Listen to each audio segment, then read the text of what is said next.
자, 그거 경우의 수 나가볼게. 경우의 수. 이게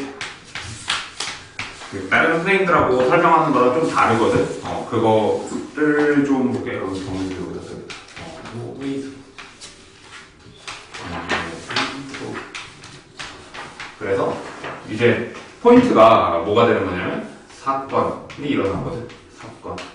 사건이 일어난다는 게 그냥 이렇게 생각하면 돼. 주사위 뭐 맨날 똑같은 게 그 주사위하고 동전을 던지는 사건이 있는데 그 사건이 주사위 던지는 사건은 6가지고 동전은 몇 가지야? 이제 2가지가 되는 건데 그거 합쳐서 뭐라 그래요? 얘를 경우의 수가 되는 거고 그 포인트가 되는 게 되게 별거 아닌데 그냥 뭐 어쨌든 동등해야 된다고. 이제 너희는 질문 안 하겠지만 그 애들이 이제 질문을 원래 이걸 해야 돼. 뭐냐면 동전이 이렇게 있잖아. 동전이 요즘 근데 빗금 알지? 빗금 여기 빗금이 막 이렇게 있어. 안 해봤겠지만 알지? 이렇게 동전 이렇게 탁 던지면은 이게 생각보다 가운데로 쓸 때가 몇 번 있어. 그런 거를 고려해서는 안 돼. 뭔 말이에요? 앞면이 나오거나 뒷면이 나오거나 해서 그냥 우리는 2가지 중에 한 가지 뭐 이런 식으로 쓰지. 이거까지 만약에 고려하면 사실 경우의 수가 정말 어떻게 돼? 경우의 수가 아니지. 경우의 수가 안 돼. 왜요? 동등한 사건이 아니야 그게. 동일하지가 않잖아. 그렇지? 이거 세우려고 하면 너 이거 몇 번 해봐야 돼. 100번 넘게 해봐야 돼. 무슨 말인지 알지? 그렇지? 뭐 이렇게 돼. 그래서 이제 경우의 수가 뭐 이런 거야. 그래서 일일이 어떻게 해야 돼? 직접 세는 게 세자라는 게 포인트가 돼. 좀 더 얘기를 해볼게. 자, 그래서 이거 예시로 딱 들면은 맞거든. 무슨 예시를 딱 들면 맞냐면 이제 학생이 있어. 학생 A가 있는데 걔가 어떻게 할 거냐면 들어봤을 거야. 중학교 거 예시로 그대로 해볼게. 학교에서 어디로 갈 거냐면 학원으로 갈 거거든. 그럼 어떡하라고? 그래서 이렇게 그다음에 이렇게 그러면 얘는 A, B, C, B 뭐 이렇게 되거든. 그럼 이렇게 되면은 그 첫 번째 이거를 어떻게 할 거냐면 합의 법칙.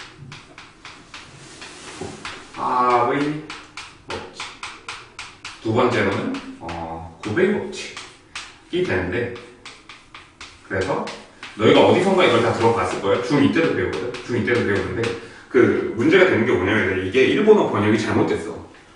이게 들어올 때 지금 잘못했거든. 그래서 교과서가 지금 최초로 난 이걸 언제 바꾸나 했는데 내가 보니까 지금 해방 이후로 계속 한 거니까 70년 만에 드디어 바꾸는 거 같거든. 용어를 드디어 바꾸려고 시도하는데 이게 생각보다 학문의 세계는 역시 되게 보수적이어서 잘 안 바꾸는데 그게 무슨 단어가 문제가 되냐면 이 단어를 잘 이해하면은 아직 교과서에 남아있어. 그러니까 이 단어를 이해시킬게. 이 동시에라는 단어가 이게 좀 해석이 지금 잘못돼 있거든. 해석이 왜 잘못돼 있냐면 잘 봐봐. 이게 어떻게 돼 있냐면 우리가 이거 국어서 해야 돼. 그 첫 번째 우리가 일반적으로 동시에를 쓸 때는 어떻게 하냐면 뭐냐면 봐봐. 흥민이가 음악을 들으면서 동시에 수학을 푼다. 이런 식으로 우리가 예문을 쓰거든. 이때 동시에의 의미가 뭐냐면 한국어 내가 국어 선생님은 아니지만 이거 내가 생각했을 때 그래. 내가 애들 가르치려고 보니까 이게 의미가 결국 그거거든. 이 동시에의 의미가 뭐냐면 우리는 이 동시에를 한국어에서 시간적 의미로 많이 써요. 그러니까 이게 약간 시간적으로 동시에 우리가 뭔가를 하고 있다는 그런 이미지를 주거든. 근데 이게 일본어에서는 이걸 이렇게 써. 뭐냐면 두 번째. 근데 우리도 알아들을 수는 있는데 우리는 이런 용법으로 잘 안 쓰거든. 우리는 이거를 일본 애들은 어떻게 쓰냐면 우리 식민지였으니까 그치? 일본으로부터 수학을 받아들여서 어떻게 하냐면 A라는 학생이 이거 좀 이거 알파라고 할게. 이 학생 이름을 알파라고 할게. 알파라는 애가 A 길을 택하면서 동시에 소문자 B 길을 택한다. 너희도 한국인이면 지금 조금 이상하면 올 거야. 뭐가 이상하냐면 우리가 이거 두 번째는 우리가 이해는 모두 할 수 있거든. 이해는 할 수가 있는데 우리가 이런 용어로 동시에 쓰진 않아. 무슨 말인지 알겠지? 그래, 어떡하라고요? 그러니까 얘는 어떤 느낌을 주냐면, 얘는 약간 이런 느낌을 줘요. 어떤 느낌이냐면, 용법이, 이게 사건의 선후 느낌을 줘요. 그러니까 오늘 전혀 필기할 게 없거든? 이해는 똑바로 해줘. 왜냐면 이게 적어도 어차피 이해 못 하거든? 내가 다른 사람하고 조금 다르게 가르치니까 내 말을 좀 들어봐봐. 납득을 해보면 되거든. 그래서 어쨌든 간에 좀 중요한 거는 이게 사건의 선후를 우리 이런 동시에 이런 의미로 써. 다시. 아, 그렇구나. 어쩌라고요? 그러면 우리는 지금 수업하고 있는 거기 때문에 이런 의미로 쓸 거거든. 됐어? 이런 의미로 쓸 거야. 알았지? 이런 의미로 쓸 건데, 그러니까 이게 말이 되지. 그러니까 내 말은 한국어로 쓰는 걸로 하면 되게 이해가 안 가. 뭔 말이냐면 대문자 A를 택하면서 동시에 소문자 A를 택했어요 라고 하면 마치 어떤 느낌이냐면 순간이동하는 느낌이야. A도 택하면서 동시에 소문자 A도 택해야 되니까 이게 순간이동하는 느낌인데 그게 아니야. 그게 아니고 A를 택하고 나서 그 다음에 소문자 A를 택한다. 뭐 이런 느낌이 되는 거거든. 그래서 이 동시에를 이해하려고 하면 이 동시에가 어떻게 되는 거냐면 얘는 동시에 일어나지 않을 때를 걔를 합의 법칙이라고 하고 얘는 고배 법칙은 동시에 일어날 때를 걔를 이제 고배 법칙이라고 하는 거지. 그래서 동시에 일어날 수 없어요? 일어날 수 없어. 왜냐면 봐봐. 대문자 알파라는 애가 대문자 A를 택하면서 동시에 대문자 B를 택하는 건 일어날 수가 없어. 그래서 이거는 답을 쓸 때 어떻게 써야 되냐면 1 더하기 1 더하기 1이야. 여기서 세 가지. 그리고 사실 너희가 이미 배웠으니까 좀 더 진행을 해볼게. 뭐냐면 케이스를 나누는 거거든. 결국에는 합의 법칙은 케이스 분류를 시도하는 거야. 무슨 소리예요? 케이스 분류를 하는 게 첫 번째, 알파가 A를 택할 경우, 알파가 A를 택하잖아? 그럼 뭘 택할 수 있냐면 A, B 해서 두 가지. 그치? 두 번째로는 B를 택할 경우 걔가 A, B 해서 두 가지. 그 다음에 세 번째, C를 택할 경우 A, B 해서 걔도 두 가지. 하면 총 6가지. 저도 아는데요? 자, 다시 두 번째 고배 법칙을 해볼게. 그러니까 어쨌든 알겠어. 대문자 A, B, C를 동시에 택할 수 없으니까 얘는 답을 어떻게 쓸 거냐면 3 곱하기 2라고 쓸 거거든? 근데 여기서 곱하기 하는 이유가 뭐냐면 여기 대문자 A, B, C 하는 거를 세 가지를 동시에 택하면서 동시에 뒤에 거 두 개를 택하는 게 가능하기 때문에 얘는 곱하기를 하게 되는 거야. 그래서 지금 이렇게 딱 들었을 때는 중2들한테 얘기했을 때 항상 느끼는 거지만 근데 그럼 무조건 두 번째 게 개꿀이네요. 이게 빠르게 계산이 되니까. 근데 본질은 1번이야. 왜요? 당연히 너희한테 편하게 이렇게 안 줄 거거든. 어떻게 문제를 주냐면 실제 문제로 이렇게 줘. 여기 뭐가 있냐면 여기 지름길이 있어서 여기 D가 돼. 그래도 쉽잖아요. 그냥 고요법칙으로 하면 3 곱하기 2 한 다음에 얘만 예외니까 여기 플러스 1 이렇게 쓰면 답이잖아요. 근데 그러면 좋은데 그게 문제에서 너희가 이해를 할 수가 없어. 그게 뭔 말이냐면 그러니까 이게 지금 이렇게 시각적으로 표시를 해놓고 보면은 지금 본질적으로 뭐가 다르냐면 첫 번째 A 길을 택할 경우, 두 번째 B 길을 택할 경우, 세 번째 C 길을 택할 경우, 네 번째 D 길을 택할 경우인데 이렇게 하면 여기까지 봐봐. 얘는 A, B, A, B A, B, A, B, A, B인데 얘는 없거든 지금. 어쩌라고? 뒤에가 달라. 뒤에가 다른데 그러면 쉽잖아요. 그냥 보고서 하면 돼. 아니 문제에서 너희가 못 알아본다고. 내 말은 여기는 이 말이 딱 맞거든. 경우의 수 단어는 어떤 단어니 맞냐면 그러니까 앞에 함수하고 부등식 막 이런 거를 풀 때는 좋은 풀이라는 게 존재해. 그래서 빠른 공부를 잘하면 잘할수록 풀이 과정이 되게 단순해지거든. 두 줄 내에 풀리고 막 그러거든. 근데 여기는 어떤 느낌이냐면 맞추는 애가 잘하는 거야. 그러니까 시간이 많이 걸리는 게 중요치가 않다고. 시간이 많이 걸리고 적게 걸리는 게 중요한 게 아니고 무조건 맞춰내기만 하면 이기는 거기 때문에 얘는 천천히 풀어야 되기 때문에 당연히 할 수 있다면 뭘로 풀어야 되는 거야? 합의 법칙으로 케이스 분류를 해서 문제를 무조건 풀어야 돼. 무슨 말인지 알겠지? 여기는 그러니까 의외로 킬러가 될 수가 있는 게 봐봐. 이게 예를 들어서 답으로 2차 방정식의 답이 있잖아. 7분의 뭐 247이 나온 거야. 답 같아 안 같아?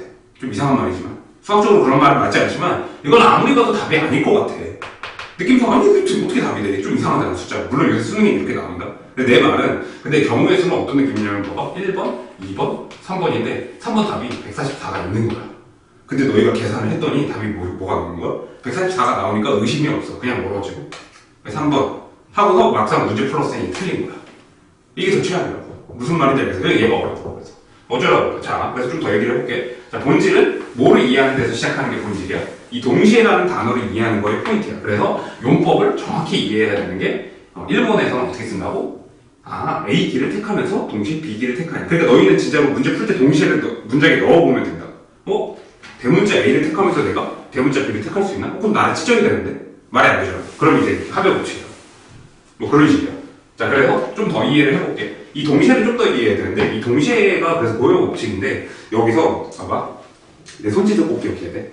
내 손짓을 기억하면, 자, 여기 네 가지 분필이 있잖아. 그치? 이 네 가지 분필이 있을 때, 여기서 다, 내 말 들어봐. 말장난 쳐볼게. 한글로 얘기를 해보면, 이 네 가지 중에서 두 가지를 뽑고 싶어. 두 가지를 뽑고 싶거든? 그럼 순서가 있는 걸까, 없는 걸까? 없는 거야, 그치? 두 가지를 뽑고 싶어, 나는 지금. 그럼 너희한테 지금 이미지가 어떻게 그려져야 돼, 이거를? 봐봐, 해볼게. 너희한테 이미지는 두 가지를 뽑는다고 하잖아? 이렇게 뽑거든. 수학에 이게 없어. 이 말을 꼭 기억해야 돼. 지금 내가 두 개를 뽑는다는 거지, 그치? 근데 수학은 그게 없어. 수학에서는 이런 연산이 존재하지가 않아. 어떤 연산만이 존재하냐면, 이렇게 두 개를 뽑고 싶잖아? 그럼 반드시, 이렇게. 그럼 뭐야? 4 곱하기 3을 하거나, 아니면 어떻게 뽑아야 돼? 보라색 먼저 뽑고 그 다음 어떻게 뽑아야 돼? 빨간색 뽑지. 그럼 잠깐만. 그럼 답이 아니잖아. 왜 답이 아니냐면 지금 빨간색 뽑고 그 다음 뭐 뽑는 거야? 보라색 뽑는 경우가 있고 그 다음 뭐야? 보라색 먼저 뽑고 빨간색을 뽑는데 사실 어떻게 하는 거야? 이거 뽑는 거니까 순서가 상관없는 거지, 그치? 두 가지가 어때? 사실? 같은 거지, 그치? 그럼 잠깐 하고 싶은 말이 뭐냐면 봐봐 얘들아. 요거 3 곱하기 2 했지. 3 곱하기 2 하면 곱하기를 하면 뭐가 발생할 수밖에 없는 게 당연한 거야. 순서가 무조건 발생하는 거야. 됐어? 그러면 이렇게 가르칠게. 곱하기 하면 순서가 어떻게 되는 거야? 생기는데 우리가 중1 때 배운 걸 다시 복습해볼게. 우리 중1 때 혹시 이거 기억나? 다각형에서 대각선 개수 공식. 이 다각선 공식이 어떻게 되냐면 2분의 n 곱하기 n-3인데 여기서 해야 될 게 뭐냐면 나는 지금 이걸 다시 가르치고 싶어. 여기 2가 사실 아니야. 2가 아니고 원래는 뭐라고 적어야 되냐면 이렇게 하는 거거든. 이걸 이해해야 돼. 왜 이게 선생님 무슨 소리인데요? 봐봐. 그러니까 결국에는 AB 선분하고 BA 선분이 어떤 거냐면 같은 거지, 그렇지? 근데 그러면 얘는 사실 2로 나누는 게 아니고 얘네가 배열되는 방법의 수가 2 곱하기 1이기 때문에 2 곱하기 1로 나누는 거야. 어쩌라고요? 다시 봐봐. 그럼 이렇게 해볼게. 되게 쉬운 직관적인 예시로 해볼게. 친구 4명이 있어. 친구 4명이 있거든? 친구 4명이 있는데 여기서 내가 좋아하는 애 3명을 뽑으려고 해. 그러면 경우의 수는 무조건 몇 가지일까? 좋아하는 애 3명을 뽑으려고 해. 경우의 수 몇 가지일까? 4가지야. 왜 4가지냐면 그냥 직관적으로 이해시켜볼게. 그냥 국어로 풀면은 좋아하는 애 3명을 고르는 거는 싫어하는 애 1명을 버리는 거랑 똑같은 거기 때문에 싫어하는 애가 A, B, C, D가 될 수 있어서 이거 답은 무조건 4가지거든? 4가지인데 이거는 지금 뭐야? 반대 아이디어로 푼 거지, 그치? 그럼 제대로 된 아이디어로 풀어볼게. 두 번째. 둘이가 뭐냐면 아까도 말했듯이 4개가 있을 때 나는 3명을 뽑고 싶잖아? 그럼 너희한테 이건 없어, 이제. 3개를 동시에 가져오는 그런 연산은 수학에서 존재하지 않아. 그럼 오로지 뭐밖에 없냐면 세 자리가 있어. 세 자리가 있고 그러면 4 곱하기 3 곱하기 2 해서 뽑았지, 그치? 곱하기 하면 뭐가 생겨? 순서가 생기지, 그치? A, B, C나 내가 귀찮지만 너희 이해를 위해서 다 적어볼게. A, B, C랑 A, C, B랑 B, A, C, B, C, A, C, A, B, C, B, A가 어떤가요? 모두 같아. 이게 뭐냐면 얘가 나열되는 경우가 3 곱하기 2 곱하기 1이 어떻다는 거야? 싹 다 같다는 뜻이지, 그치? 그럼 얘는 어떻게 해야 되는 거냐면 얘를 3 곱하기 2 곱하기 1로 나눠야 되는 거거든. 자 말했지? 내가 이거 지금 제가 필기해도 이해할 수가 없다고. 그러니까 내 말은 지금 정확히 한번 이해만 해볼게. 곱하기 하면 한 집단에서 이렇게 뽑잖아, 그치? 그럼 너희한테 주는 이미지가 이렇게 접근이 돼야 돼. 뭐가 돼야 되는 거야? 순서가 반드시 발생하는 거야. 그러면 나누기를 하면은 순서를 오히려 어떻게 하는 거야? 없애준다는 의미가 돼. 순서를 없애준다는 의미가 되는 거야. 무슨 말인지 알겠지, 그치? 순서를 없애준다는 의미가 되는 건데, 그래서 자, 좀 더 해볼게, 얘기를. 무슨 얘기를 할 거냐면, 수능 문제 예시를 들어줄게, 수능 문제. 문제로 넣어놓은 거 같긴 한데, 수능 문제는 97 수능. 수능에 어떤 문제가 나왔었냐면, 국어 1, 2, 수학 1, 2, 그 다음에 영어 1, 2. 오답률이 되게 높았던 문제거든. 유명한 문제가 됐지만, 그래서 이렇게 있는데, 이제 시간표를 짜야 돼. 시간표를 짤 때 어떻게 짤 거냐면, 시간표가 반드시 1과목을 먼저 듣고 2과목을 들어야 돼. 1과목을 듣고 2과목을 들어야 되거든. 그러면 예를 들어서 이런 거 가능해.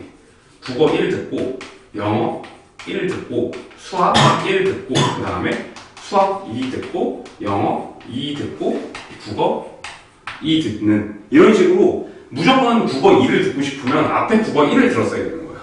이런 식으로 시간표를 짜야 되거든. 이걸 바로 한번 얘기를 해볼게. 자, 이거 어차피 얘기할 거니까 뭐냐면 어떤 상황인지 이해가 되지, 그치? 근데 이게 포인트인데 포인트가 뭐냐면 나중에 이것도 가르칠게. 근데 지금 그냥 문제를 풀기 위해서 알려주면 순서가 결정돼 있으면 중2 때 들어봤을지 모르겠다. 순서가 결정돼 있으면 사실 순서가 없는 거랑 마찬가지야. 그럼 뭔 말이에요? 그거 없애면 됩니다. 그냥 없애버리면 없애면 어떻게 해요? 없애면 그냥 간단하지. 왜냐면 앞에 있는 애를 그냥 국어 1로 설정해버리면 되는 거야. 순서가 결정돼 있으면 순서가 그냥 없는 거랑 똑같은 거야. 예를 들어서 이걸 풀고 보여줄게. 그럼 이렇게 있다고 칠게. 이렇게 있다고 치면은 얘는 일단 6명을 나열해야 되거든. 6과목을 6과목을 나열해야 되기 때문에 6과목을 나열하려면 6 곱하기 5 곱하기 4 곱하기 3 곱하기 2 곱하기 1. 근데 생각해보니까 얘하고 국어끼리는 순서가 없어야 돼. 그래서 2 곱하기 1로 나누고 수학끼리도 순서를 없애야 되니까 2 곱하기 1로 나누고 그 다음에 영어끼리 순서를 없애야 되니까 2 곱하기 1이어서 이게 답이었어. 자, 그냥 한번 다시 더 직관적인 예시를 들어볼게. 이번엔 어떻게 하기로 하는 거냐면 홍민이하고 대영이를 포함해서 총 몇 명의 학생이 있었냐면 6명의 학생이 있었어. A, B, C, D. 근데 이 6명의 학생이 자리를 앉기로 했어. 자리를 앉기로 했는데 하나, 둘, 셋, 넷, 다섯, 6자리가 있었던 거야. 그치? 근데 약속을 한 거야. 뭐라고 약속을 했냐면 홍민이가 대영이한테 뭐라고 그랬냐면 내가 무조건 앞에 앉을게 라고 한 거야. 홍민이가 무조건 앞에 앉기로 한 거거든. 그럼 일단은 6명을 다 그냥 다른 취급해서 일단 써는 거야. 6 곱하기 5 곱하기 4 곱하기 3 곱하기 2 곱하기 1 써놓고 생각해보니까 홍민이가 무조건 대영이 딱 앞에 앉기로 했거든. 그럼 홍민이가 예를 들어서 그러니까 두 자리를 둘이 했더니 이 자리하고 이 자리가 선택이 된 거야. 둘이 앉을 자리가. 근데 이제 자동 결정이야. 왜냐면 홍민이는 무조건 앞에 앉기로 했거든. 이미 결정이 돼 있잖아. 그렇지? 그러니까 얘를 다시 어떻게 해야 돼? 순서가 없는 거랑 마찬가지이기 때문에 2 곱하기 1이야. 근데 나는 지금 이걸 설명하고 있는 와중에도 내가 되게 솔직하게 얘기해볼게. 내가 되게 솔직하게 얘기하면 난 이게 잘 이해가 잘 안 가더라고. 왜냐면 이게 약간 내가 느끼는 대로 너희는 어떻게 느끼는지 모르겠는데 내가 느낀 대로 얘기해볼게. 난 지금 이걸 가르치고 있는 이 순간에 솔직히 잘 이해가 안 가거든. 고등학교 때 난 되게 잘 활용하긴 했어 이거를. 근데 내가 불쾌했던 지점을 얘기해볼게. 뭐가 되게 불쾌하냐면 이게 다 뭔가 국어, 영어, 수학 다 따로 있거든 지금. 근데 연산이 뭔가 동시에 이루어지는 게 난 되게 불쾌하더라고. 근데 어떻게 그래가지고 내가 이걸 학교 선생님한테 여쭤보고 다 했을 거 아니야, 그치? 그러면 항상 선생님들이 하는 얘기가 무슨 얘기를 하냐면 별거 없어, 그냥 다 써봐 라고 하는 거야. 뭘 어떻게 써봐? 그럼 진짜 다 써보는 거야. 그냥 내 말은 이거 국어 1, 2 이렇게 있고 수학 1, 2 이거 있으면 있잖아. 내 말은 너희가 만약에 실제로 쓴다고 잠깐만 좀 미니 버전으로 내가 써볼게. 미니 버전으로 써보면 그냥 진짜 말 그대로 쓰면 국어 1, 2 그 다음 뭐 하는 거야? 수학 1, 2 이렇게 써보고 그 다음에 국어 1 그 다음 뭐야? 수학 1 그 다음에 수학 2 국어 2 막 이런 식으로 써보는 거야. 직접 써보다 보면은 사실 생각해보니까 봐봐. 그러니까 국어 2 1 그 다음에 수학 2 1 이거 불가능한 케이스인데 있잖아. 이건 불가능한 케이스인데 얘들아 이거 두 개가 사실 어떤 거야? 같다고 놓으면 되거든. 이거 이해해봐. 이거까지는 이해해야 돼. 이게 같은 거야. 왜요? 국어가 두 개 있는 거지. 얘 국어가 이렇게 두 개 있는 거잖아. 맞아? 이게 수학이 몇 개 있는 거? 두 개 있고, 얘도 2하고 1 없애면 되잖아. 그러면 국어 몇 개야? 배가? 2개. 뒤에도 수학 몇 개야? 2개. 이렇게 된 거지. 그럼 본질적으로 이거나 어떤 거야? 같은 거니까 뭐로 나누는 거야? 2로 나누는 거야. 나는 이렇게 조금 이해가 되지. 근데 나는 솔직히 말하면 나는 지금도 솔직히 말하면 이게 그렇게 와닿진 않아. 그러니까 어쨌든 나는 뭐 이렇긴 하다고. 그럼 내 말은 내가 이해한 대로 너희한테 직관적으로 얘기하는 건 이거야. 무슨 말을 하고 싶냐면 지금 다시 복습을 해볼게. 동시에 일어나지 않는 거를 얘기하려면 이거야. 사건의 선후관계가 동시에 성립하지 않는 거. B가 대문자 A 택하면서 B가 동시에 사건의 선후관계가 성립하지 않지, 그치? 근데 고배 법칙이 되면 얘가 동시에 성립을 한다고. 대문자 A 선택하고 나서 A니까 뭐가 발생하는 거야, 반드시? 이 순서가 발생하고, 순서 발생하고 나서 나누기를 하게 되면 어떻게 되는 거냐면 순서를 없앤다. 이 의미가 되는 거지. 무슨 말인지 알겠지, 그치? 이게 그래서 경우의 수 문제가 되는 거지. 됐지? 이게 일단 기본 개념이야. 자, 그래서 되면은 일단 문제를 직접 풀어보면서 얘기를